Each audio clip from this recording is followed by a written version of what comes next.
La bande-annonce communication. Journal gratuit de petites annonces diffusé à 45 000 exemplaires partout dans la région. La bande-annonce, c'est aussi votre partenaire de communication pour ne plus passer inaperçu. Création et impression de vos cartes de visite, affiches, banderoles, flyers.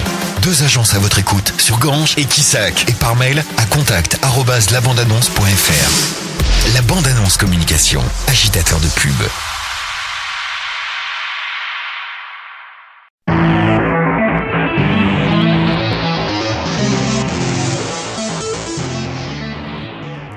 Et tout de suite, votre journal local sur Radio Valrog en ce vendredi 30 janvier. Et en tout premier lieu, je vous rappelle qu'aujourd'hui ont lieu 2 inaugurations à Valrog, celle de la place Cavalier-Bénézé à 10h30 et celle de la maison de retraite à 11h. Les allocutions officielles se tiendront au foyer rural à 11h30. Une après-midi porte ouverte est également proposée à la maison de retraite de 14h à 17h. Il a enfin neigé toute la journée d'hier sur la station de Prapéro. La température s'est enfin stabilisée à 0 degré. Les employés techniques étaient plutôt optimistes. Si la neige continue de tomber, ils pourront ouvrir quelques pistes de ski alpin. À suivre donc. Retour à présent sur cette conférence sur Roger Delteil hier soir, salle du Cantou, au Vigan, qui a fait salle comble, proposée par le comité mémoire du pays viganais 1914-1918, une conférence intitulée Roger Delteil, natif du Vigan, mort au front en 1915, d'après son journal de guerre, et proposée par le professeur d'histoire contemporaine Pierre-Yves Kirchléger, maître de conférence à l'université Paul Valéry de Montpellier. Roger Delteil était son grand-oncle. Il nous explique tous les effort de mémoire qu'il a réalisé en vue de la publication d'un livre.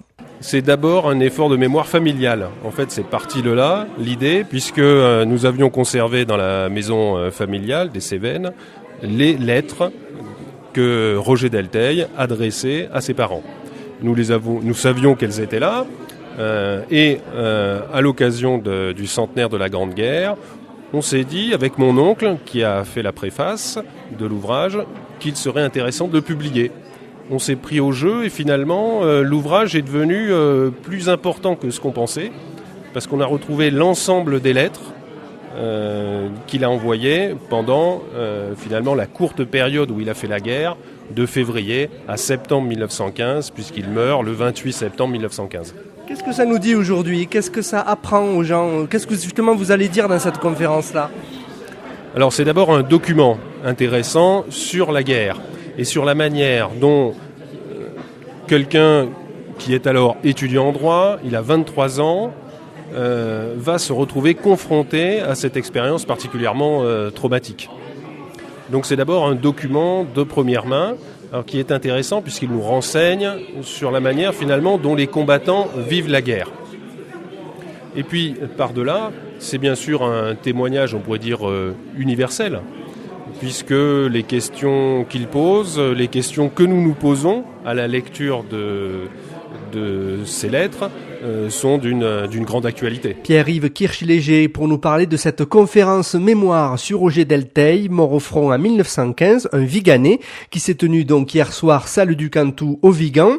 À retrouver Pierre-Yves Kirchléger plus longuement dans l'invité du jour à la demi sur Radio Valrog. Une exposition prévue de longue date par la LICRA de Nîmes, mais qui tombe bien après les événements dramatiques que nous avons connus en France les 7, 8 et 9 janvier. Exposition sur l'histoire de l'antisémitisme du Moyen-Âge à nos jours. Une exposition inaugurée hier par le président du Conseil général du Gard, Jean Donat, est visible à l'école de police jusqu'au 8 février à Nîmes. Elle devrait ensuite circuler dans tout le département. Cette initiative originale à présent au collège Jules Verne de Nîmes, une quinzaine de collégiens ont choisi d'endosser le rôle de médiateur tous les jours au moment de la récré dans une salle dédiée. Ils se font appeler les ados du cœur et ont entre 11 et 15 ans. Des jeunes qui ont reçu une formation afin de repérer les conflits ou bien un jeune en difficulté. Un dispositif expérimental mis en place en 2010 et qui a déjà fait ses preuves dans ce collège de 400 élèves qui passera à la rentrée sous le label REP d'éducation prioritaire. Enfin, différents rendez-vous à vous signaler. L'Assemblée Générale de la Pétanque de l'Égoile au foyer rural de Valrogue, ce vendredi à 18h. Assemblée Générale également pour le Timoto Viganais, ce soir à 19h au foyer Albouy du Vigan. Au programme notamment l'organisation du 14e rallye du pays viganais. Et puis sachez qu'aujourd'hui débute à Nîmes le Festival de la biographie au Carré d'Art. Et à Alès, c'est Alespo, 46e du nom. Dès aujourd'hui et jusqu'au 2 février, 300 exposants sont entendus. La météo. Du vent et de la pluie sur Valrogue aujourd'hui avec des températures comprises entre 1 et 6 degrés, entre 2 et 7 au Vigan et entre 3 et 8 à Ganges avec un temps similaire. De la neige est annoncée pour ce week-end à Valrogue. Fin de ce journal, très bon vendredi et excellent week-end à tous.